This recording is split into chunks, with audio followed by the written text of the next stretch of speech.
me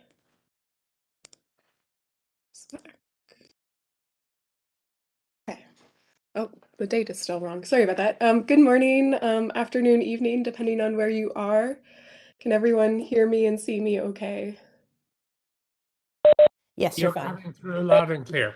Thank you. Okay, so my name's Jessica. I'm a postdoctoral researcher at the University of California, San Diego, working with the FANGS team and Karen Sandstrom. But before that, I was at the SOFIA Science Center studying far-infrared fine structure cooling lines. So that's what I'm going to be primarily talking about today. So just as a brief outline, you're going to see this galaxy a lot. This is NGC 7331. And so I'm going to use the analysis that Dario Fata, who's giving the next talk, and I did on some data from this galaxy as kind of an example of how we might study far-infrared fine structure lines in other galaxies. But since I'm the first talk for this little workshop, I wanted to start out with a little bit of background, just like talking a little bit about what we can see when we look in the infrared, what are far-infrared fine structure lines, and how we can use them to study heating and cooling in the ISM. And then I'll get into a lot more of the kind of analysis we did and why we chose to do the specific things that we presented in our paper. Okay, so like I said, this is NGC 7331 again. We're flashing between an optical SDSS image and infrared image from the IRAC channel for approximately 8 microns. So the color image is optical, the red image is infrared. I'm not the best at making GIFs, so they're not perfectly aligned, but you should still be able to tell that what we're seeing in the infrared and what we're seeing in the optical are different. So in the optical, we see a lot of emission from stars, but some of that starlight is blocked by dust and gas in the galaxy. So there's places that are really bright in the infrared because the light is able to pass through. We see hot dust that are relatively faint in the optical. So by looking in the infrared, we're able to see some of the parts of a galaxy that might be hidden from us if we were only looking in the optical. With NGC 7331, we can notice that there's this very bright infrared ring, which was one of the things we were really interested in seeing what that would look like when we had FIR data for. Kind of another way to look at this is to think about a galaxy spectra. So this is showing essentially the infrared spectra of a typical star-forming galaxy from the some of the work from the Kingfish collaboration. And I've highlighted approximately the wavelength range covered by FIR. And so what we can see is we're getting the peak of this dust, the dust part of the SED, but we're also getting a lot of these far-infrared fine structure lines, which if you can see my cursor, we've got 2 O3 lines, so doubly ionized oxygen, one at 52 microns, one at 88 microns. There's actually 2 neutral oxygen lines, so there's a 63 and then there's a 145 micron oxygen line that doesn't show up on this SED, but it is there. And then singly ionized nitrogen at the 122 micron line, and singly ionized carbon at the 158 micron line. The carbon's my favorite, but they're all equally great lines. So with that, so we should talk about what far-infrared fine structure lines are. So I just showed you a bunch of them on that Galaxy SED, but what they are these low-energy lines that happen when instead of electrons changing shell levels, we're seeing an angular momentum quantum number splitting. So it's a transition in the J quantum number. So this little diagram here is showing the transition for the C plus 158 micron level.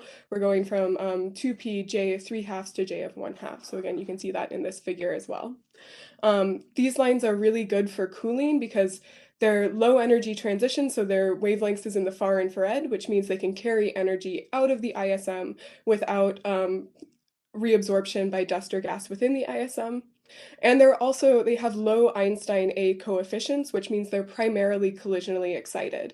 And so that means they're pretty efficient at converting kinetic energy into radiative energy. So when they're excited, it's a transformation of the kinetic energy within the ISM into a radiation energy that can travel out because it's far infrared, because it's not going to be blocked by the dust and gas.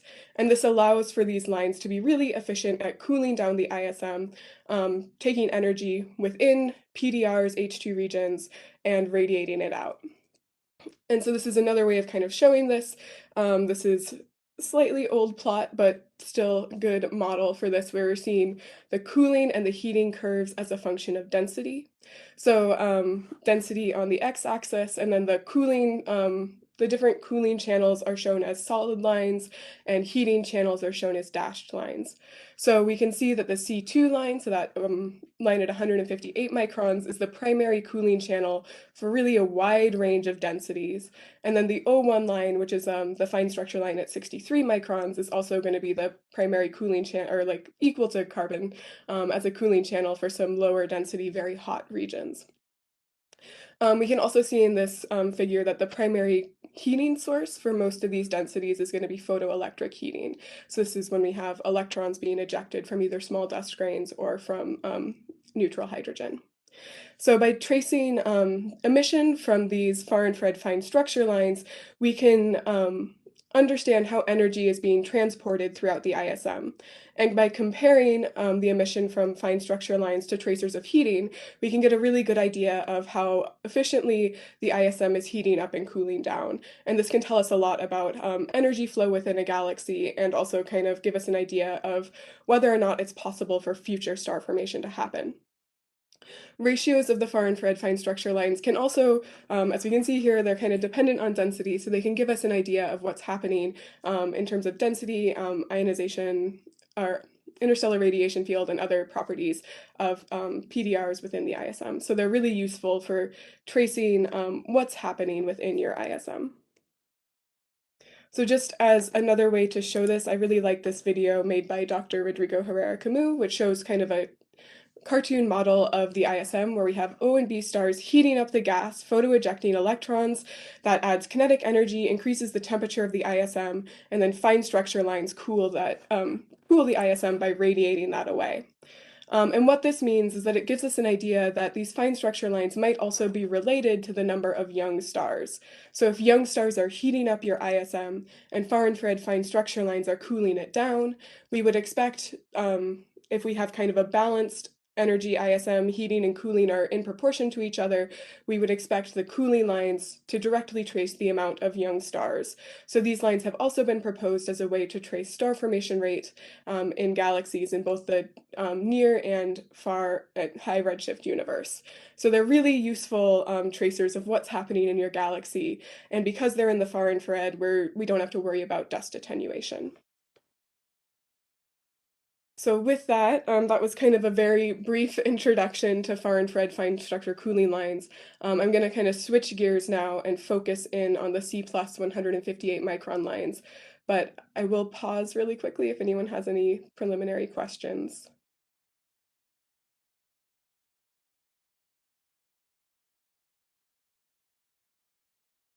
I don't see any hands, Jessica, Okay, so please go ahead. great. Sorry.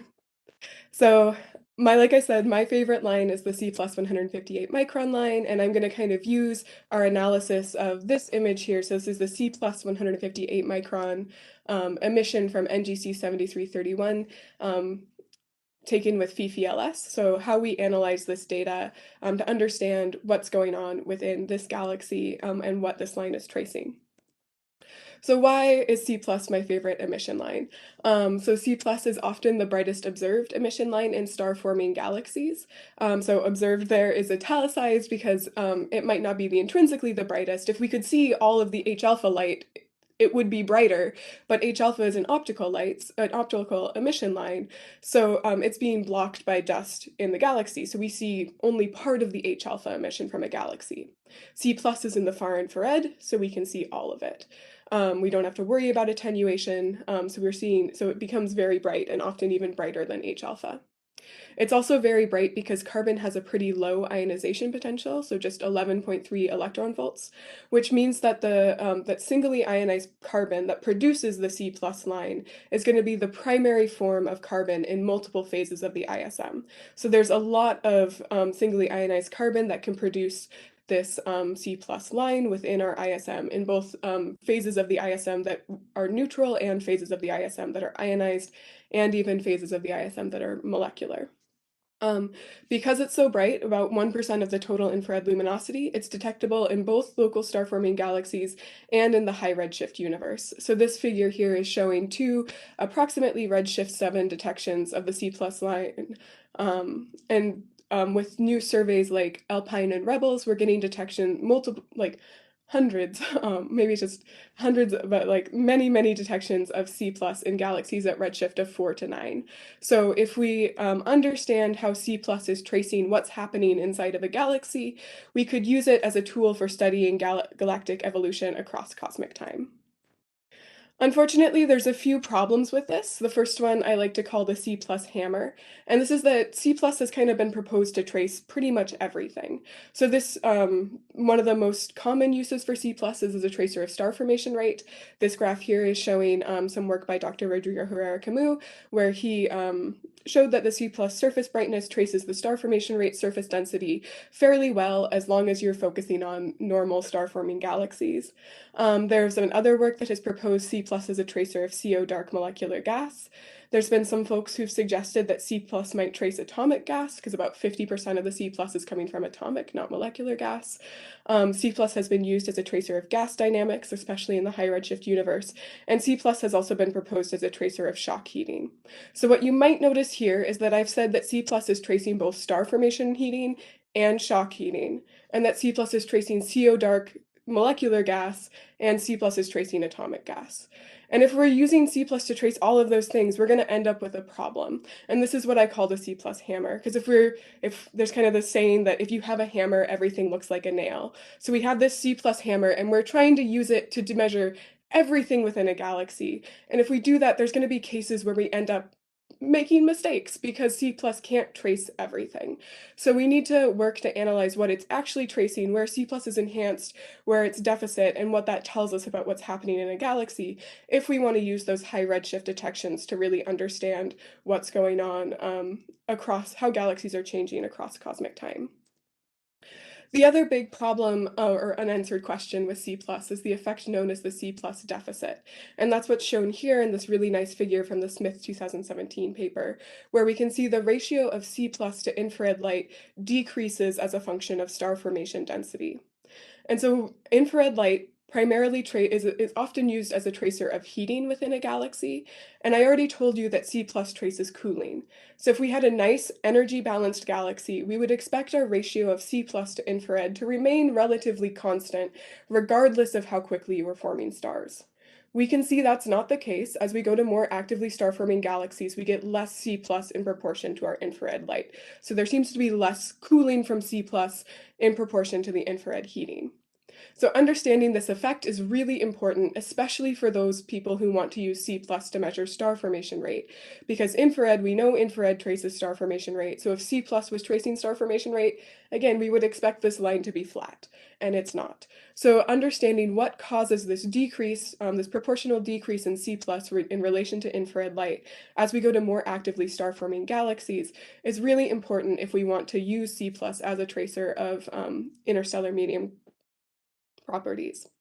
There have been quite a few proposed causes, including grain charging, the effects of an AGN, either further ionizing carbon or creating a lot of infrared emission, C plus self-absorption, O1 becoming the primary cooling channel, and just a multitude of others as well. So really understanding what is actually causing this effect, or how maybe multiple of these factors are causing this effect depending on where you're looking, is really important. And then potentially also using this to understand when we can use C plus to trace star formation rate and when we can't is also something that we hope to be able to do.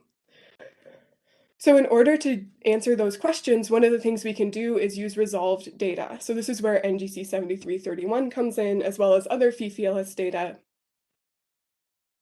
of local universe galaxies, where we can actually see how the C plus emission varies as a function of environment. So here, even just looking at this C plus map on top and comparing it to the optical image, we can see that that infrared bright ring that I showed you earlier is really bright in C plus, and we're getting some detections in the star-forming spiral arms, but not much in the nucleus, or not as much in the nucleus. So we are already starting to get an idea of how C plus varies as a function of galaxy environment.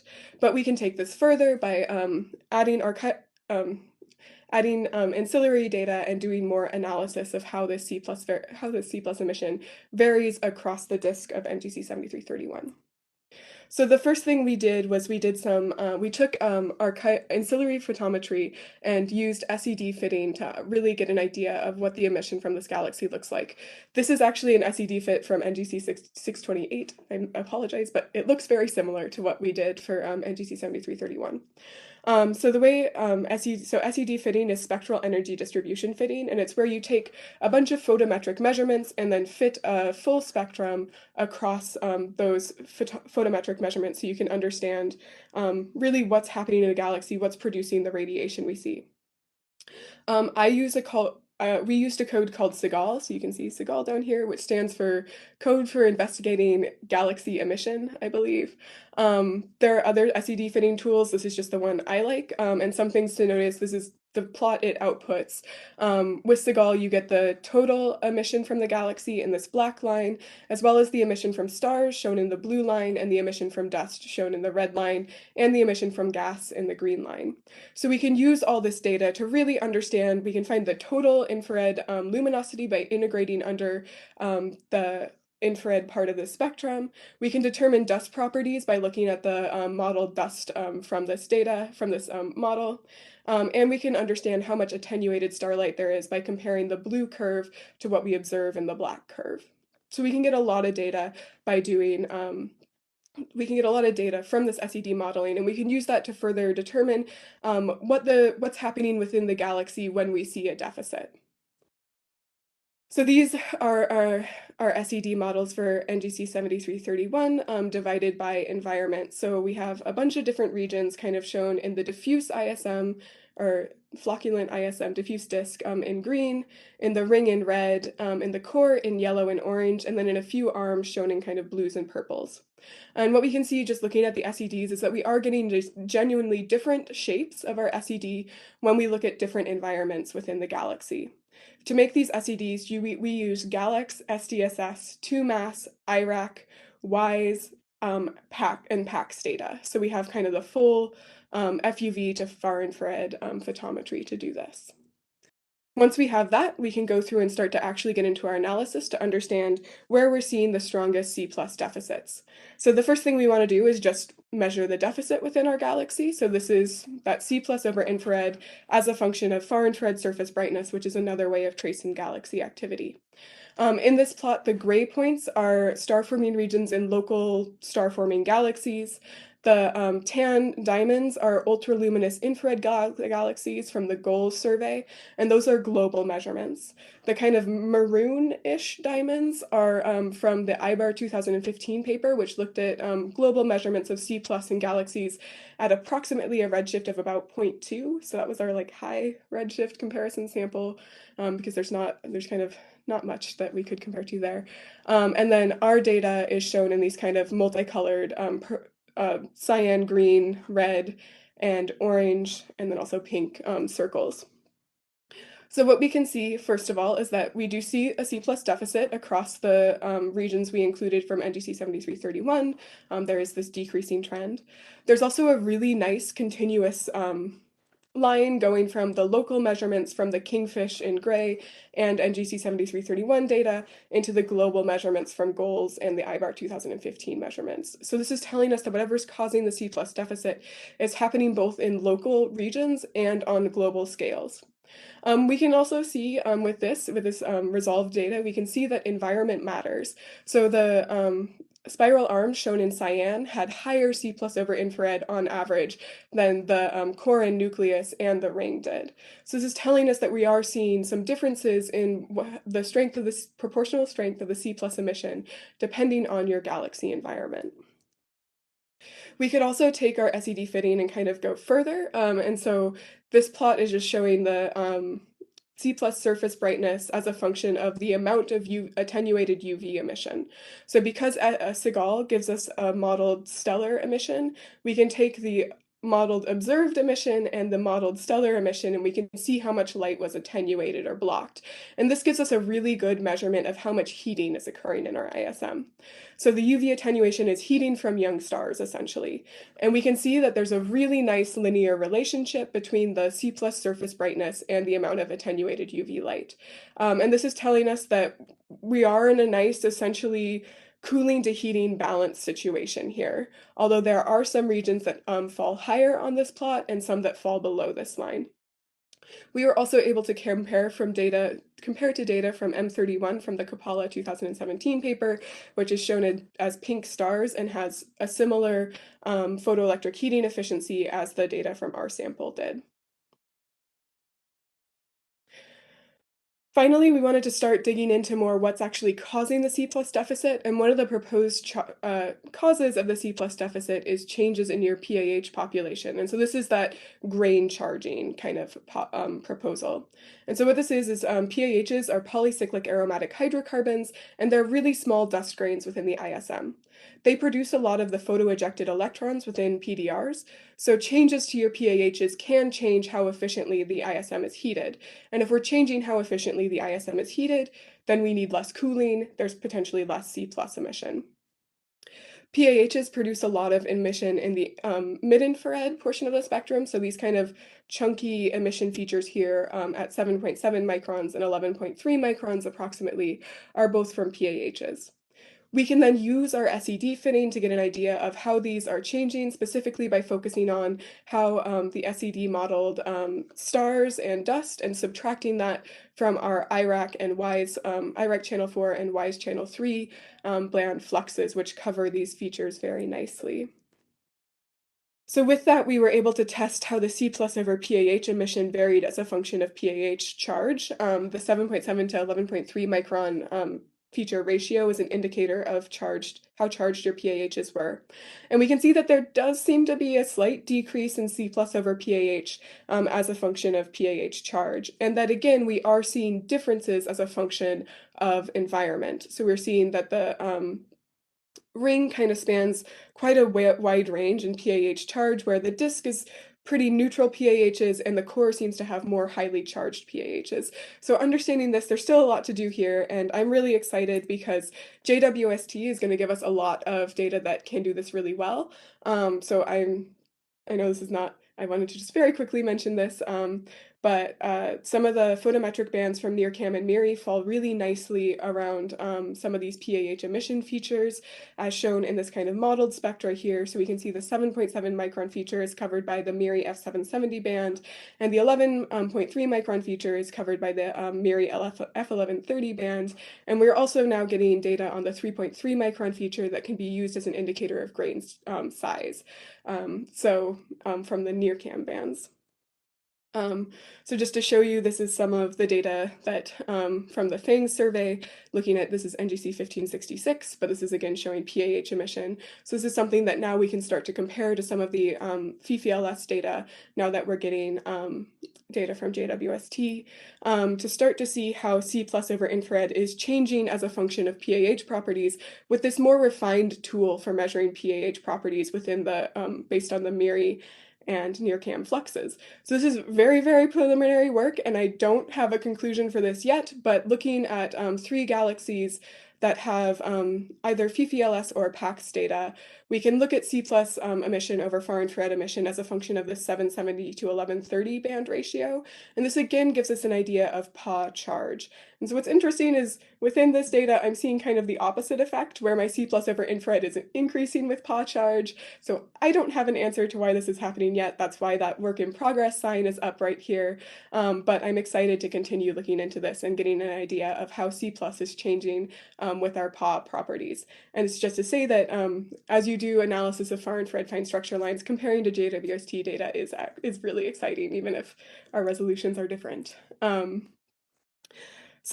But that's kind of on the side. So we can also use, so that's kind of how we can compare to PAH properties. We can also compare C plus to CO to see how C plus is tracing molecular gas, and also use PDR models to get an idea of the density and interstellar radiation fields based on the ratios of C plus to CO emission. So this is showing our data showing the C plus and CO emission for NGC 7331 compared to samples of local star-forming galaxies, and then also with a grid overlaid of PDR models at different density and interstellar radiation field. So we can use this comparison of C plus and CO to get an idea of kind of what the densities are in our regions, as well as we can start to search for areas that might be CO dark. And those are places where we have solid points that tell us we had a detection in C plus, but our upper limits in CO. So these are areas where we saw C plus, so these circles with arrows pointing down are places where we saw C plus, but we did not see CO emission. And these might be suggesting that we have areas of CO dark molecular gas, even in this normal star-forming galaxy. So the last thing I'm going to very briefly touch on is that we can use comparisons of far-infrared fine structure lines to further refine what's happening, our studies of the interstellar medium. So one of the things I've done and what we did in this work here was to look at the ratio of C plus emission to nitrogen 2 emission, which is a way of determining how much of our C plus emission comes from ionized phases of the ISM and how much comes from neutral phases of the ISM. And the reason this works is that carbon has a pretty low ionization potential, so we expect to see singly ionized carbon from multiple phases of the ISM, both the neutral, so where hydrogen is neutral, and the ionized, where hydrogen is ionized, whereas nitrogen has an ionization potential above 13.6 electron volts, so above the ionization, above a Rydberg. So we expect to only see ionized nitrogen coming from H2 regions where hydrogen is ionized. So then we can use the theoretical ratio of C plus to nitrogen 2 emission to determine how much of our C plus emission comes co-spatially, it comes from regions co-spatial with the nitrogen 2 from the ionized ISM, and how much excess C plus emission there is compared to the nitrogen 2 that must come from the neutral ISM. So for this plot here, the data is showing the C plus to the nitrogen 205 micron line, so that's comparing to this solid cyan line here. The data point that falls on the cyan line, that's saying that 100% of our C plus emission came from the ionized ISM. Anything above the line, some fraction is coming from the neutral ISM, and the higher you are above the line, more of your C plus is coming from the neutral ISM. So looking at NGC 7331, we were able to do this with a subset of our measurements that had nitrogen 205 data from the SPIRE FTS instrument. And so we were able to find the neutral fraction of C+, which is plotted on our x-axis, or y-axis, excuse me, as a function of radius and also as a function of kind of angular position around NGC 7331. So we can see is that we're getting essentially what others have found is that the average fraction of C plus from the neutral ISM is about 75% or so. So this is pretty normal, but the thing that was somewhat surprising was that when we looked at the far side of the galaxy and compared it to the near side, so the blue points are showing the far side, the red points are showing the near side, the far side had on average lower neutral fractions than the near side. And this seems to be that it's telling us that our observing perspective is somehow changing where we're seeing the C plus emission from. And so this is really interesting and is something that we're hoping to study more, doing more of this data analysis. We can also look at the C plus deficit as a function of ISM phase. So this is actually from my 2019 paper. So this was looking at the Kingfish sample, not NGC 7331. But we were able to see that C plus from the ionized phases of the ISM seems to have the largest deficits, or the largest deficit behavior, whereas C plus from the neutral ISM remains relatively flat, which was interesting because that tells us, at least for this normal star-forming galaxy, the cause of the deficit seems to be occurring in the ionized ISM. So that was a lot of information given relatively rapidly, but pretty early in the morning, at least for me. But some of the takeaways are that I hope you're taking away from this is that far-infrared fine structure lines are really great tracers of ISM properties, and they're especially useful for tracing the cooling rates in the ISM. And being able to measure these cooling rates really gives us an idea of how energy is flowing throughout a galaxy. Because they're tracing cooling, they're good at also giving us an idea of where energetic processes are occurring in a galaxy, whether that's star formation heating or shock heating. We can use FIFLS data to map multiple far-infrared fine structure lines in nearby galaxies and star-forming regions, specifically C plus 158, O3, 52, and 88 micron, nitrogen 2, 122 micron, and then O1, 63, and 145 micron emission lines. And then by comparing these far infrared fine structure line emission, comparing the far infrared fine structure line emission to indicators of heating like far infrared or PAH emission, to indicators of molecular gas like CO, and indicators of star formation like H alpha or UV emission, or indicators of shocks, we can get an idea of where these emission lines are enhanced and where they might be a deficit. And this can just give us a further, a better picture of what's happening within the ISM and what these different far infrared fine structure lines tell us about galaxy properties. The SOFIA archive contains a wealth of data. Dario is going to tell you more about that, but I will stop there and take questions if folks have them. Thank you, Jessica. That was great. So if you have, we have plenty of time for questions. So for structure and order, I'll ask you again to use the hand raise function. If you haven't found it yet, it's just to the right on the bottom panel of the share. So there is a little hand that you can raise to let me know that you have a question. So please do if you have one. BG, we do have one question. We have a couple questions in the chat. If you want to Why take a look don't at you those.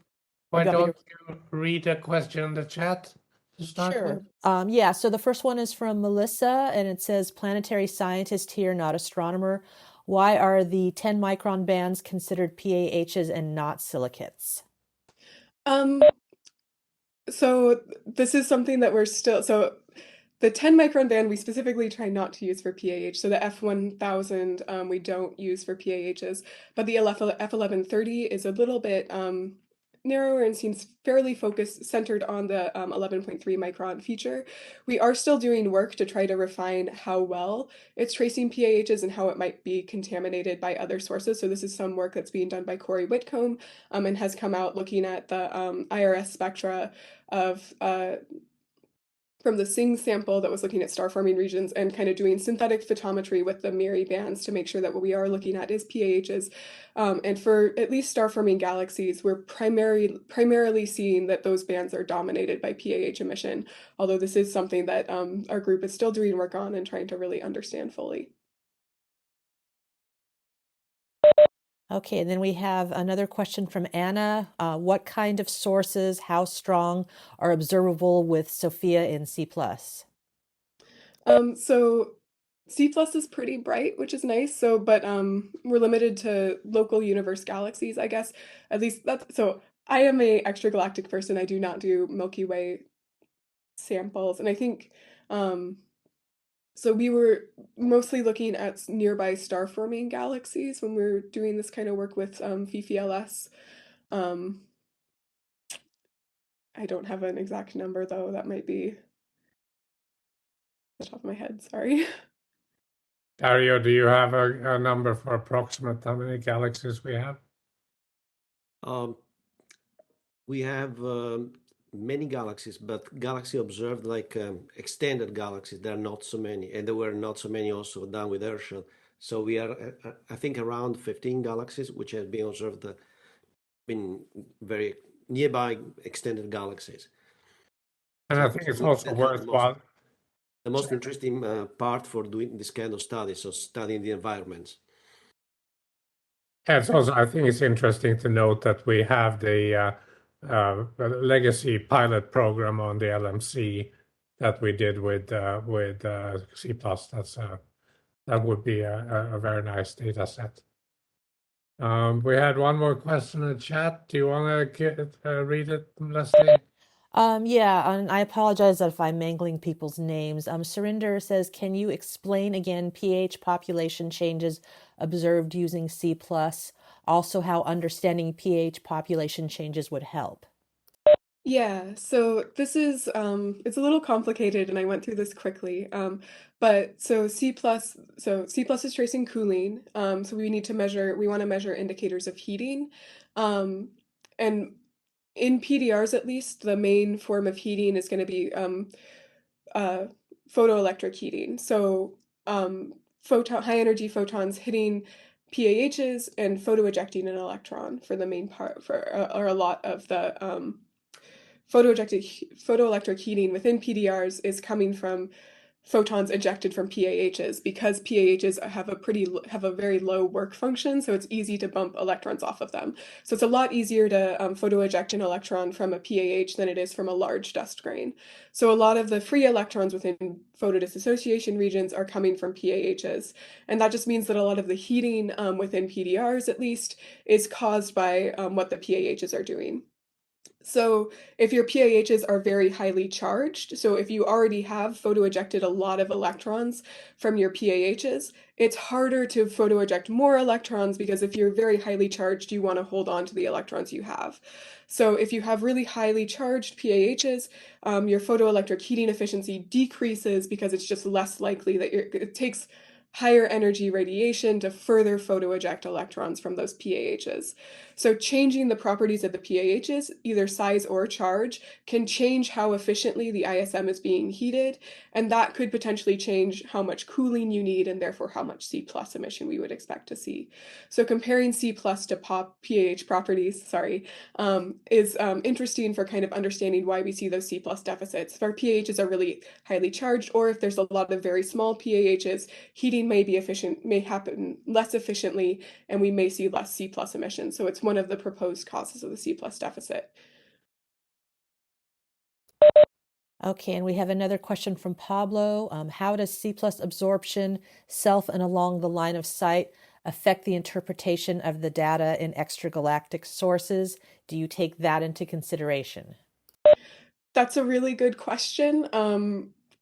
We haven't yet, and I think that's something that when we look in the Milky Way, there's been some pretty good data showing that C plus self-absorption is an issue. Most of the ways we have, most of the extragalactic data on C plus has spectral resolutions that are too low for us to be able to measure whether or not there is self-absorption. So it's something that's pretty difficult to do with the data that we have. So it's something that it's a proposed cause of the deficit, and so understanding it is really interesting. Understanding how much it's affecting our sources is really interesting. Potentially comparing how the C plus deficit looks different when we look at more highly inclined galaxies relative to face-on galaxies is something that I definitely want to continue doing. So I guess the short answer is we don't, but we should for sure.